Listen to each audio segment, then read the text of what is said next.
Hello and welcome back to the channel, welcome back to another video. This one is transfer plans, where we'll have a quick look at how I got on in Game Week 16 so far, and then we'll have a look at how I'm lined up for Game Week 17 and what my thoughts are on my future transfers.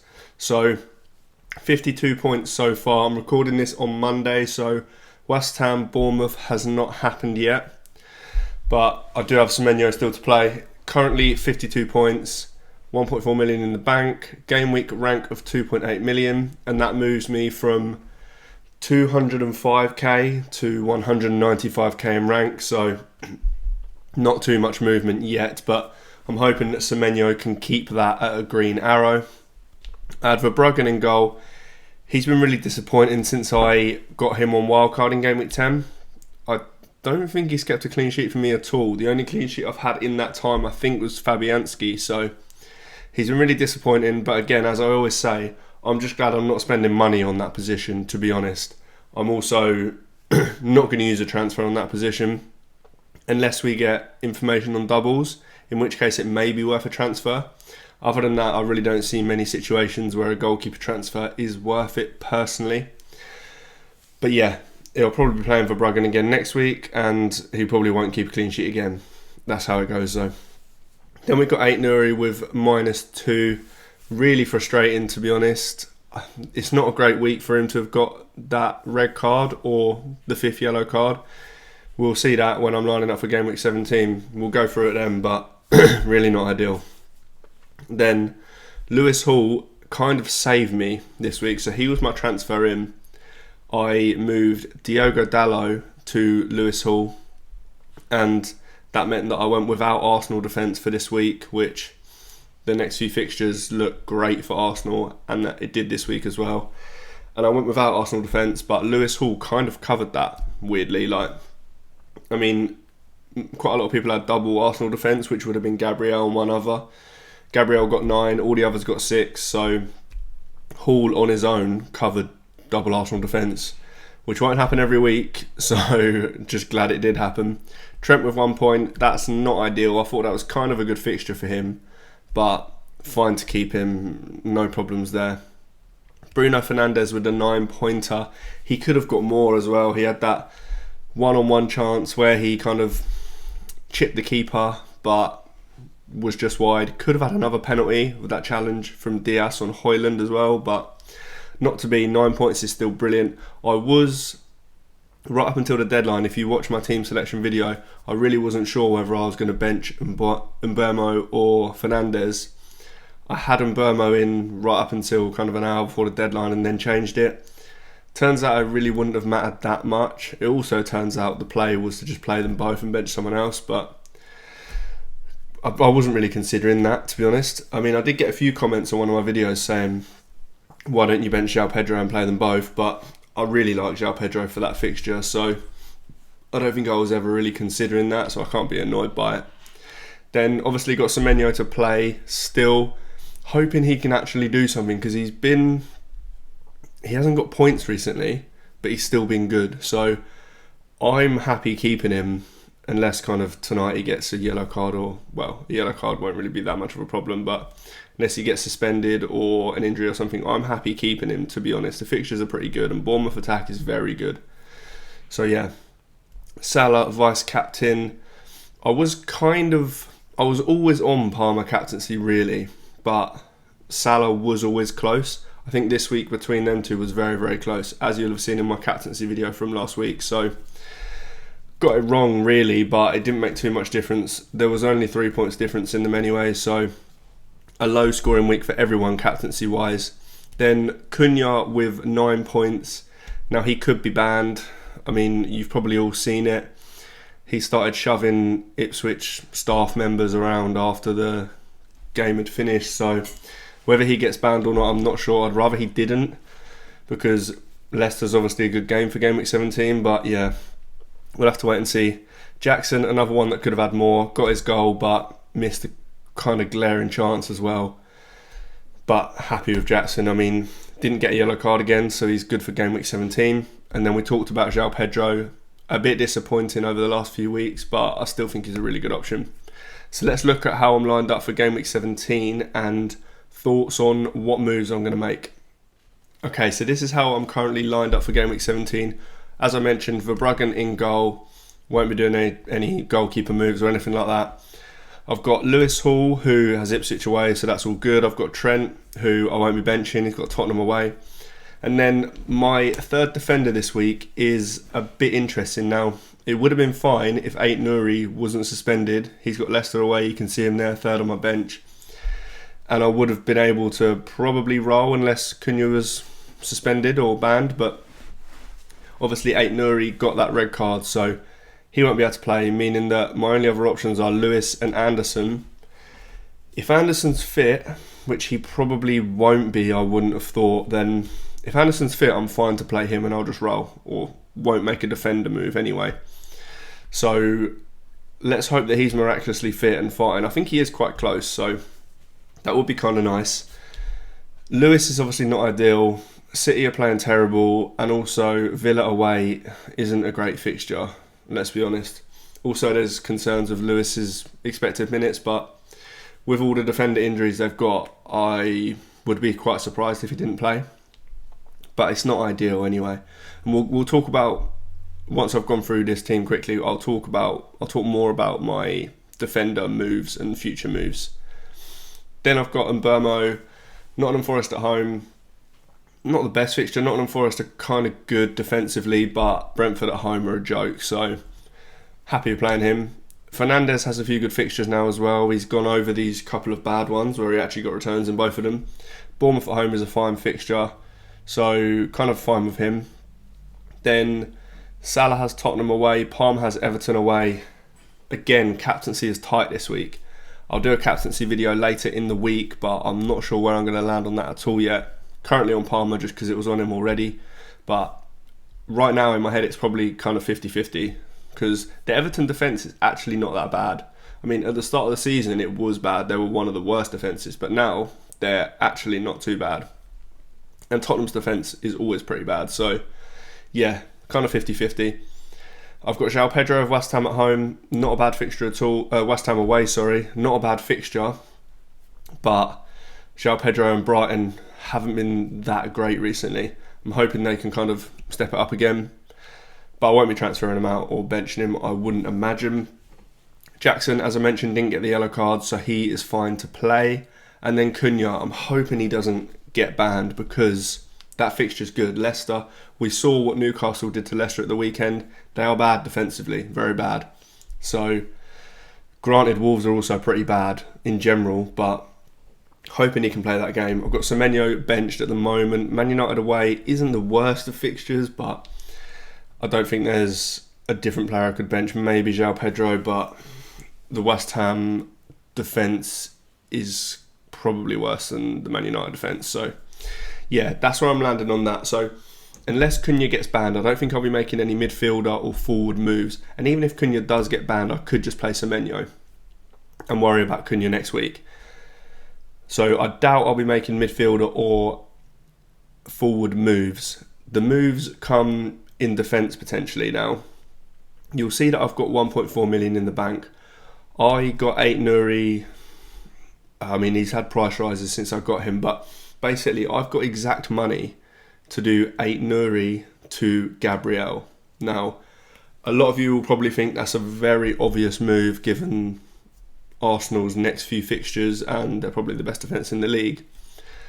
But for me, it's not actually that obvious. We'll go through that in a second because I've got a different graphic for Arsenal defence and things like that. But one option is Ait-Nouri to Gabriel. I may have to move on that, although Gabriel dropped in price and I think Ait-Nouri maybe dropped as well.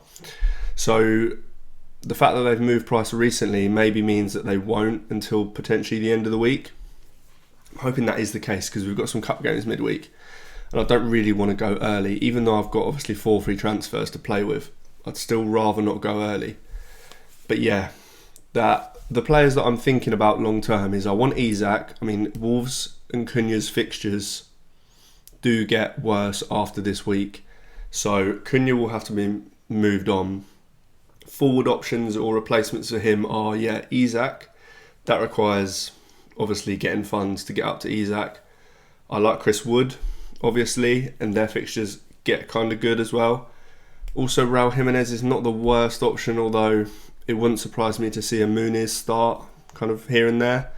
I don't think Raul Jimenez's minutes are that safe, so realistically it's only really Wood or Isak.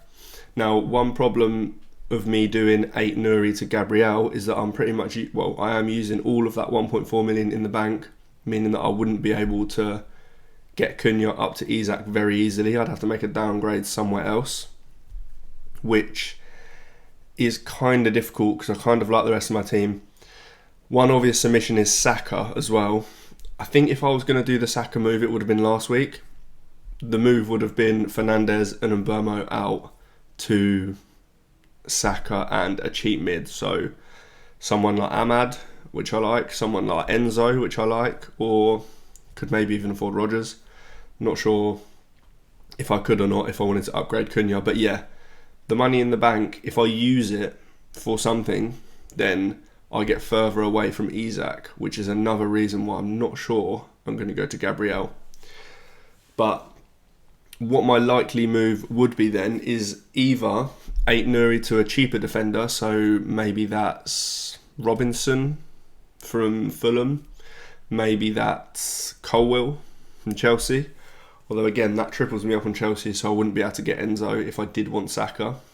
Although I've kind of made my bed with Saka, I think. I think if I was going to get Saka, it would have had to have been last week for these 3 good fixtures. Got lucky this week where Saka didn't get anything, but he's also got 2 very good fixtures coming up.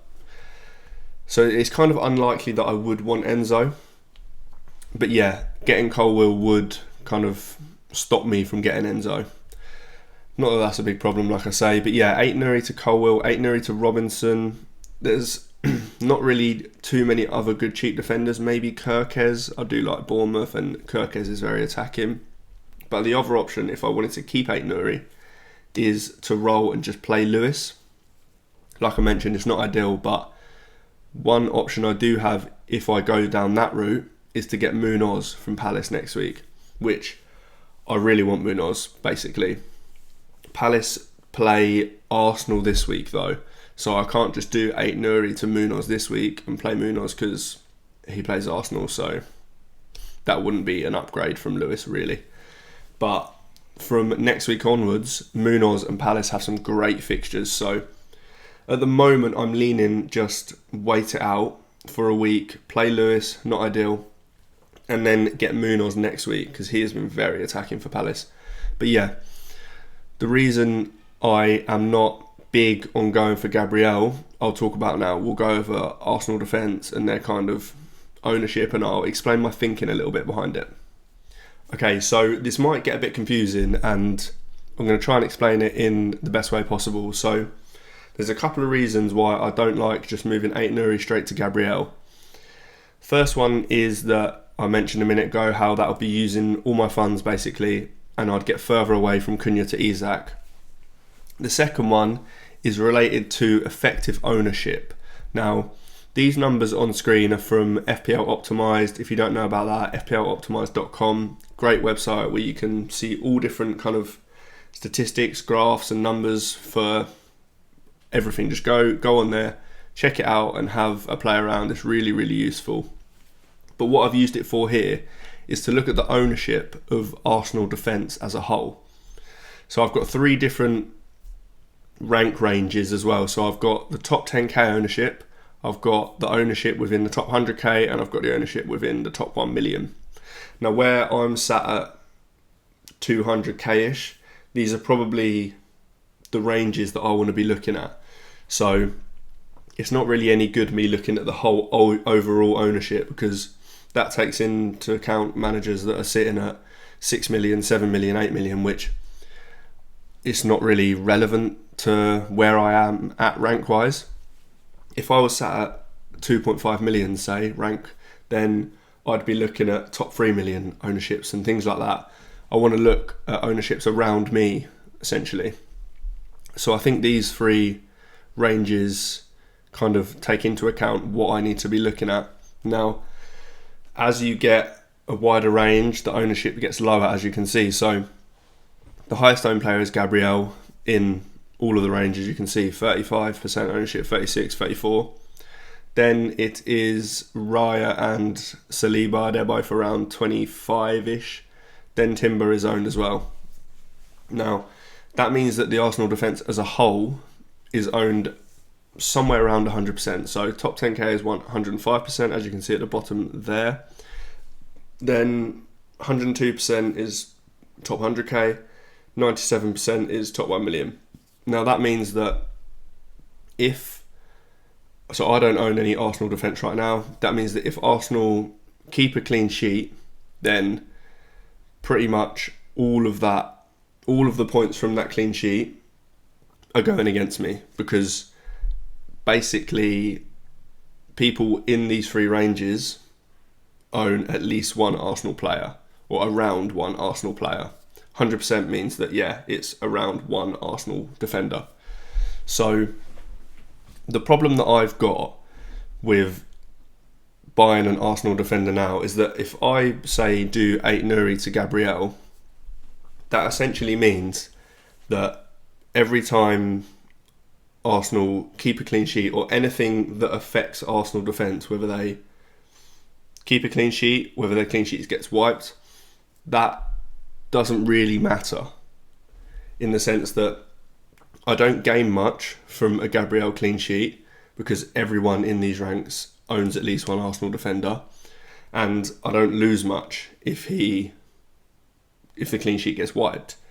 Now, this is excluding kind of attacking returns or bonus points, because obviously Gabriel got 9 points this week, the others got 6. So if I owned Gabriel, then I'd have been better off by 3 points. But this is just taking Arsenal defence as a whole and excluding singular attacking returns or singular bonus points. So it's kind of a play style thing. If you want to be really aggressive and attacking with it, then you could basically not own any Arsenal defence and take on everyone that owns Arsenal defence. If you wanted to be defensive with it, you could get one Arsenal defender so that you're hedging, basically. That means that anything that happens, whether they keep a clean sheet, whether it gets wiped, doesn't affect you massively either way. So if an Arsenal defence does really well, it doesn't particularly affect you. Arsenal defence does pretty badly, it doesn't affect you because you own one. So that would be kind of hedging.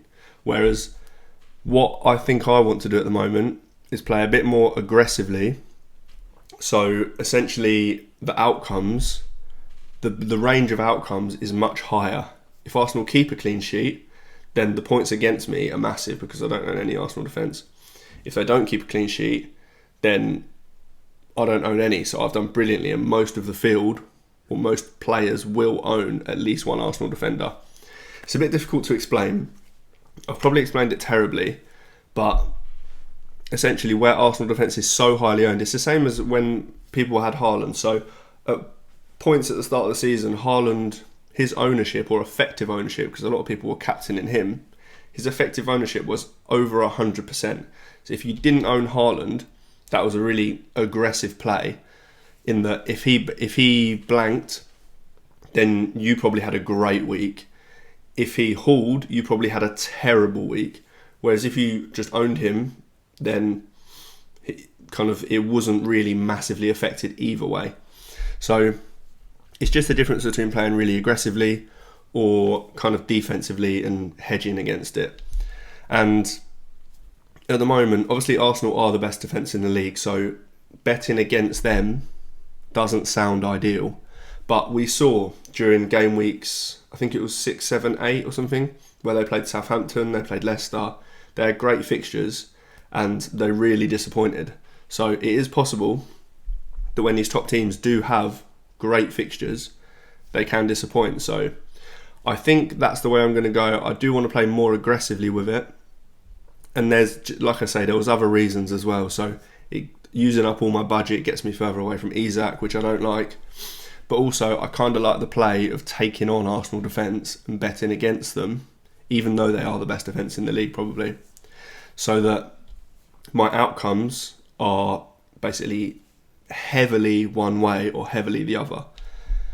Makes it slightly more dangerous, of course, And if you've got a really good rank, so say you're maybe in the top 10k, then I probably would be playing differently. It's probably not advisable to be really aggressive if your rank's good. You just kind of want to consolidate that position. So having one Arsenal defender is probably more sensible if you're high up. Like I say, it depends on your play style. Depends if you want to be more conservative with it or whether you want to have the range of outcomes be massive. But I think that's where I'm going to go with it. I don't think I'm going to bring in an Arsenal defender. I think it will probably be either get a cheaper one like Colwill or maybe Robinson, or I'll roll and then wait to get Munoz. If you've got any questions around anything to do with my team, around anything to do with what I spoke about here, because I've probably explained it terribly, then drop them in the comments. I'll do a team selection video later in the week. I'll also do a captaincy model video later in the week, so look out for those. But that's all for this one. If you liked it, do hit like, do subscribe, and I will see you in the next one.